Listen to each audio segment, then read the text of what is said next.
નમસ્કાર દર્શક મિત્રો, શિનોર સમાચારમાં હું મેઘા અગ્રવાલ આપનું હાર્દિક સ્વાગત કરું છું. આપ જોઈ રહ્યા છો શિનોર સમાચાર. લોકશાહીના પર્વની અનોખી ઉજવણી. છોટાઉદેપુર જિલ્લા વહીવટીતંત્ર દ્વારા હ્યુમન ચેઇનનું આયોજન. છોટાઉદેપુર જિલ્લામાં આગામી તારીખ 26/4/2026ના રોજ યોજાનાર સ્થાનિક સ્વરાજ્યની સંસ્થાઓની સામાન્ય અને પેટા ચૂંટણીમાં પ્રત્યેક મતદાતા પોતાના મતાધિકારનો ઉપયોગ કરે અને લોકશાહીના મહાપર્વમાં સહભાગી બને તે હેતુથી જિલ્લા વહીવટીતંત્ર દ્વારા એક ભવ્ય હ્યુમન ચેઇનનું આયોજન કરવામાં આવ્યું હતું. સ્વીપ કાર્યક્રમ અંતર્ગત મતદારોમાં જાગૃતિ લાવવા અને મહત્તમ મતદાન સુનિશ્ચિત કરવા માટે આયોજન કરાયું હતું. છોટાઉદેપુર નગરના પેટ્રોલ પંપ 4 રસ્તાથી માણેક ચોક સુધી યોજાયેલી આ વિશાળ માનવ સાંકળને જિલ્લા કલેક્ટર ગાર્ગી જૈન અને જિલ્લા વિકાસ અધિકારી સચિન કુમાર દ્વારા લીલી ઝંડી આપી પ્રસ્થાન કરવામાં આવ્યું હતું.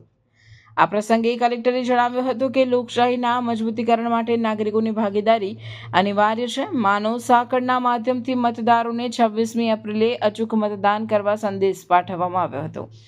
આ કાર્યક્રમમાં સ્વીપ નોડલ અધિકારી અને જિલ્લા શિક્ષણ અધિકારી આનંદકુમાર પરમાર, વિવિધ શાળાઓ અને કોલેજોના વિદ્યાર્થીઓ, યુવા મતદારો, સામાજિક સંસ્થાઓના પ્રતિનિધિઓ અને સરકારી કર્મચારીઓ જોડાયા હતા. આજે મતદાન જાગૃતિ કેમ્પેન ના આધારે એક હ્યુમન ચેઇન બનાવવામાં આવી છે છોટાઉદેપુર તાલુકા નગરપાલિકા સાથે.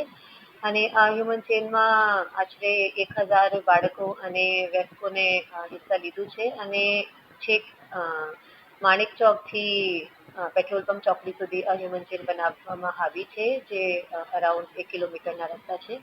અને એના મારફતે અમે બધા છોટાઉદેપુર વાસીઓને વિનંતી કરીએ કે 26 એપ્રિલના રોજે જે ચૂંટણી થવાની છે જિલ્લા પંચાયત, તાલુકા પંચાયત અને નગરપાલિકાની, એમાં આવીને પોતાના અમૂલ્ય વોટ આપે અને લોક ભાગીદારી તરીકે અને આપણી ડેમોક્રેસીના ભાગરૂપે એમાં પાર્ટિસિપેટ કરે અને છોટાઉદેપુરના વિકાસની યાત્રામાં પોતાના એક પોઈન્ટ ઓફ વ્યૂ આપે. Thank you.